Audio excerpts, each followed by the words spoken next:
Welcome back to another video in your academy. In this video, we will discuss the base practices of the process SYS system verification. Base practice 1 focuses on specifying verification measures to ensure that the system meets both functional and non-functional requirements. These measures include defining the types of tests that will be used to verify the system behavior. For functional requirements, dynamic tests ensure that each feature works as expected, while for non-functional requirements, tests may focus on aspects like performance, security, and reliability. What information shall be defined for each verification measure? The techniques which are used, the passed-failed criteria, the entry and exit criteria, the necessary sequence of verification measures, and the infrastructure and environment which is required to perform the verification measure. Just a reminder, it might be useful to define some aspects in a central location, not for each verification measure. If, for example, the entry and exit criteria is the same for all verification measures or a set of verification measures, there's no need to copy it into all verification measure specifications. Let's talk about node number 1. The system verification measures should include tests for aspects like thermal performance, ensuring the system operates reliably within the specified temperature ranges, environmental testing for resilience in different conditions, and robustness lifetime testing to assess durability over time. Additionally, EMC or electromagnetic compatibility testing ensures the system does not interfere with or gets affected by other electronic devices.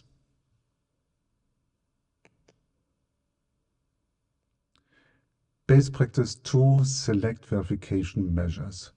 The selection is made for the total number of verification measures based on the predefined selection criteria. I imagine the selection to be like a filter where the result is the set of verification measures which must be performed, and the criteria for the filter is the selection criteria. This is of course used to define which test cases must be performed after a regression. Note number 2.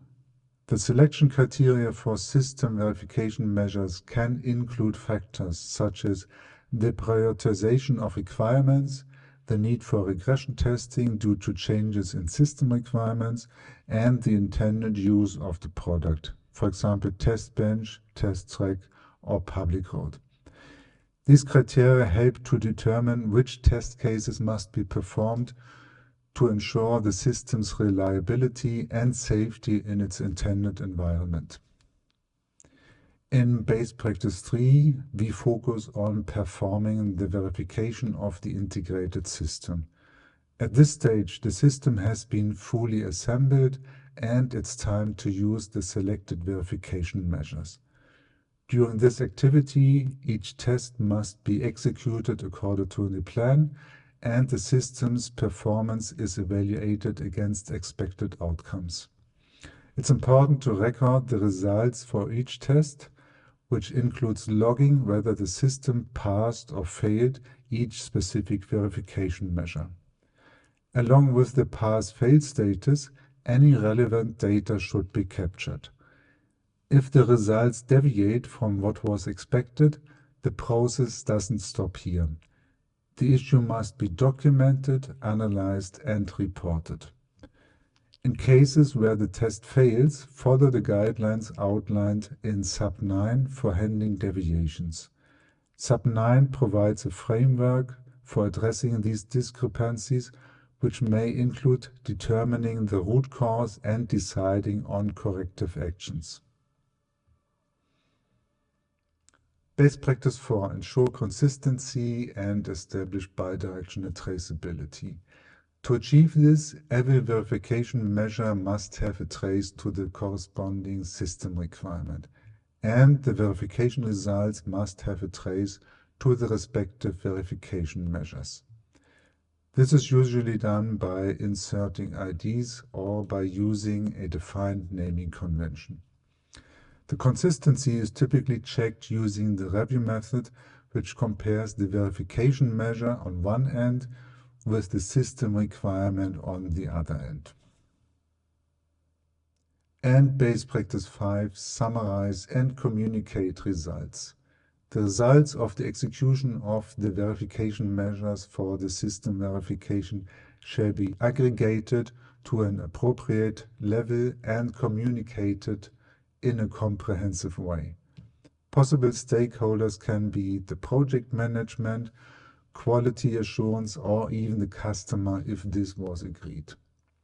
The evidence for the communication can be a meeting protocol if the results of the verification were presented in a meeting and the stakeholders participated in the meeting, a mail which is sent to the stakeholder.